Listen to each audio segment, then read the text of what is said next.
perkenalkan nama saya Elsya dengan NIM 1903011 angkatan 2019. Pada video ini saya akan mempresentasikan RD di rumah sakit. Di sini kita bisa melihat ada relasi, kemudian ada entitas, kemudian ada atribut. Nah, di mana setiap relasi ini akan terhubung pada entitas.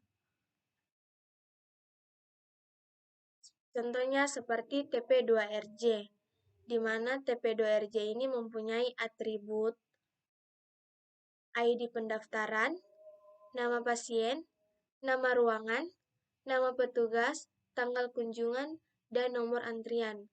Kemudian relasi TP2RJ ini akan terhubung pada entitas pasien, di mana entitas pasien ini juga mempunyai atribut, yaitu nama pasien, nomor rekam medis, tempat lahir, tanggal lahir, jenis kelamin, alamat, nomor telepon pasien, pekerjaan, status pernikahan, agama, kewarganegaraan, jenis pembayaran, pendidikan terakhir, nama penanggung jawab, hubungan dengan pasien, nomor telepon penanggung jawab. Selanjutnya juga akan terhubung pada entitas petugas, di mana entitas petugas ini mempunyai atribut nama petugas, kode petugas, jenis kelamin, alamat, nomor telepon, dan jenis pekerjaan. Selanjutnya juga akan terhubung pada entitas ruangan, di mana entitas ruangan ini mempunyai atribut nama ruangan dan kode ruangan. Selanjutnya adalah relasi rawat jalan, di mana relasi rawat jalan ini mempunyai atribut ID rawat jalan, nama pasien, tanggal kunjungan, nomor antrian, rujukan dari, nama petugas, jenis pemeriksaan, nama obat, nama tindakan, nama dokter. Nah, pada relasi rawat jalan ini dia akan terhubung pada entitas dokter, di mana pada entitas dokter ini terdapat atribut nama dokter, kode dokter, jenis kelamin, alamat, spesialis, nomor telepon, dan jadwal praktik. Kemudian selanjutnya akan terhubung pada entitas tindakan, di mana pada entitas tindakan ini mempunyai atribut nama tindakan dan kode tindakan. Selanjutnya adalah relasi rawat darurat. Pada relasi rawat darurat ini mempunyai atribut yaitu ID rawat darurat, nama pasien, tanggal masuk, jam kedatangan, keputusan perawatan selanjutnya, nama dokter, diagnosa, jenis pemeriksaan, tindakan, dan nama obat. Nah, pada relasi rawat darurat ini dia akan terhubung pada entitas pasien, kemudian terhubung pada entitas petugas.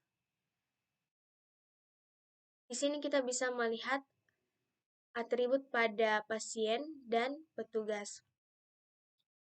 Selanjutnya adalah relasi TP2RI,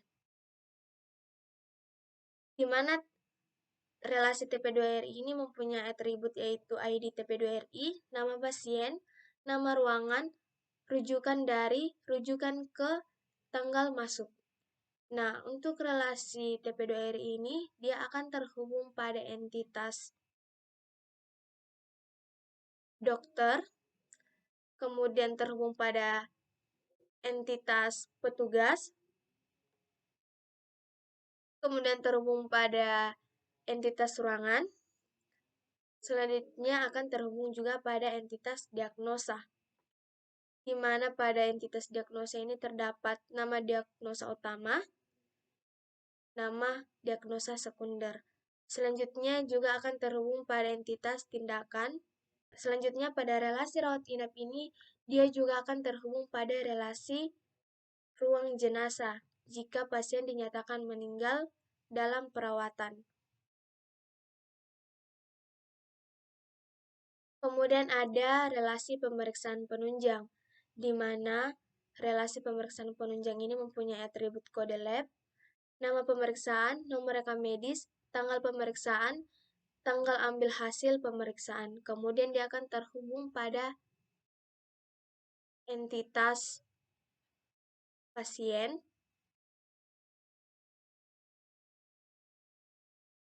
kemudian dia akan terhubung pada entitas lab,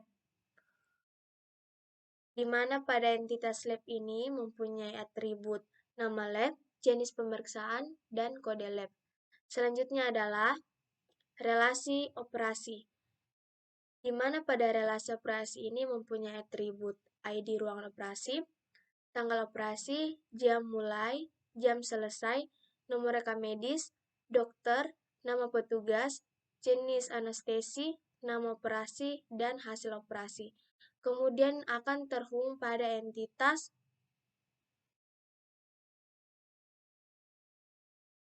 dokter dan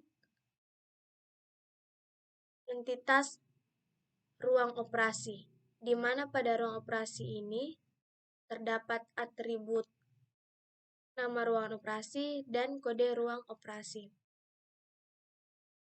Selanjutnya adalah relasi ICU,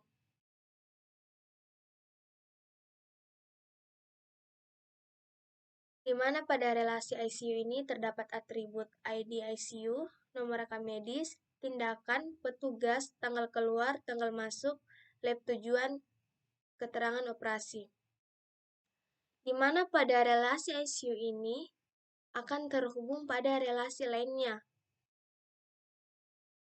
seperti pemeriksaan penunjang,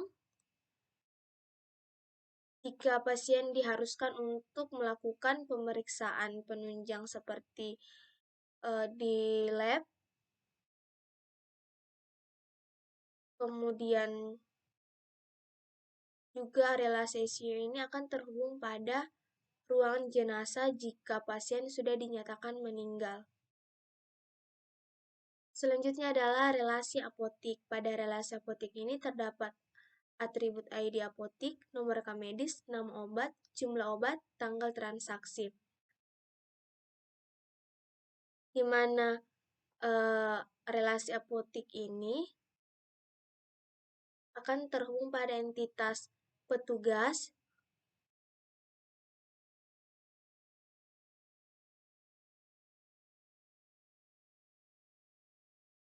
dan terhubung pada relasi rawat jalan